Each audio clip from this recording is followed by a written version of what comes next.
புதுச்சேரியில் போலி மருந்து தொழிற்சாலை விவகாரத்தில் நடவடிக்கை எடுக்காத அரசை கண்டித்து திமுக சார்பில் சட்டமன்ற முற்றுகை போராட்டம் நடைபெற்றது.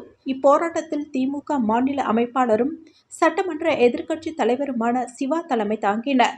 போராட்டத்தில் திமுக சட்டமன்ற உறுப்பினர்கள் அனிபால் கன்னடி, செந்தில்குமார் உட்பட ஏராளமான திமுக நிர்வாகிகள், தொண்டர்கள் கலந்து கொண்டு போலி மருந்து விற்பனை தொடர்பாக சிபிஐ விசாரணைக்கு உத்தரவிட வேண்டும் என வலியுறுத்தி கோஷங்களை எழுப்பினர்.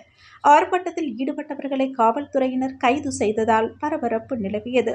மாநிலத்தில் போலி மருந்துடைய புழக்கம் தமிழகத்திலிருந்து வந்த அதிகாரிகள் கண்டுபிடிச்சு சொல்லி தொடர்ந்து ஆய்வு செய்ததில் ஏறக்குறைய 1000 கோடி ரூபாய்க்கு மேலே இதில் போலி மருந்தை நடமாட்டத்தை விட்டுருக்காங்க.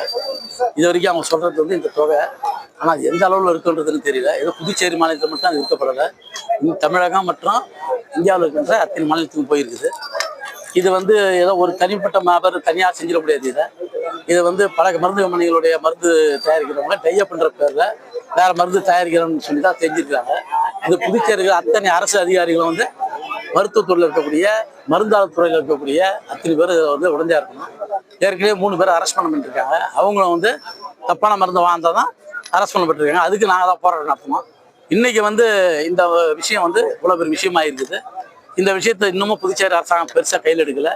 இன்னைக்கு எவ்வளோ மருந்து புழக்கத்தில் போயிருக்குது, எத்தனை கடைக்கு போயிருக்குது, அதெல்லாம் இது வரைக்கும் அவங்க எந்த கணக்கும் எடுக்கலை. எந்த கடையும் போய் சீல் வைக்கல, எந்த கடையிலும் மருந்துகளை குடிக்காம இருக்கிறாங்க. அதை விட இவ்வளோ பெரிய குற்றவாளிகளை அதில் ஒரு ஏவன கேஸ்ட் கிடைக்காதப்பே அவருக்கு பெயில கொடுத்துட்றாங்க. இன்னொரு ஆளுக்கு உடனே கொடுத்துட்டாங்க, பெயில கொடுத்துட்டாங்க. இது எப்படின்னா இது மூடி மறைக்கிறதுக்கான வேலையாக தான் இதை நாங்கள் பார்க்குறோம். எங்களுக்கு புதுச்சேரியினுடைய காவல்துறை மீதும் புதுச்சேரி அரசு மீது நம்பிக்கை இருந்து தான் இப்போ சிபிஐனுடைய விசாரணை கேட்குறோம். புதுச்சேரி காவல்துறை சின்ன சின்ன விஷயத்துக்கெல்லாம் பிபி நிற்க மாட்டார் கோர்ட்டில். அரசாங்கம் அதுக்கு சரியான தலையிட மாட்டாங்க. காவல்துறை ரொம்ப ஸ்ட்ராங்காக இருப்பாங்க சின்ன சின்ன விஷயத்தில். இவ்வளோ பெரிய உயிர் சம்மந்தப்பட்ட ஏழை எளிய மக்களுடைய உயிர் சம்மந்தப்பட்ட ஏழைங்க மட்டும் இல்லை, பணக்காரன் வாங்கி சாப்பிட்ட மாத்திரையும் இதே கேடு தான். இந்த மருந்துக்கெல்லாம் இவ்வளோ பெரிய அநியாயம் நடந்திருக்குது. இது மிகப்பெரிய தவறு. இதுக்கு இது பெரிய விஷயமா கையில் எடுக்கலை. இதில் ஏதோ ஒரு ராஜாவை தேரதை சொல்கிறாங்க. அது பல ராஜா அதில் இருப்பாங்க.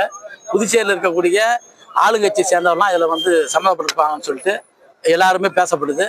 குறிப்பாக சில எவிடன்ஸ் எடுத்துருக்கிறாங்க, இதெல்லாம் வெளியிடலை. அதனால் இதை பெரிய அளவில் மத்திய புலனாய்வுத்துறை இதை கையில் எடுத்து புதுச்சேரி மட்டும் இல்லாமல், புதுச்சேரியில் இருக்கிற கடைகள் மட்டும் இல்லாமல் தமிழகம் மற்றும் இந்தியா முழுக்க எங்கெங்கெல்லாம் சப்ளை செய்தாங்க கண்டுபிடிச்சி முதல்ல தடுத்து நிறுத்தணும்.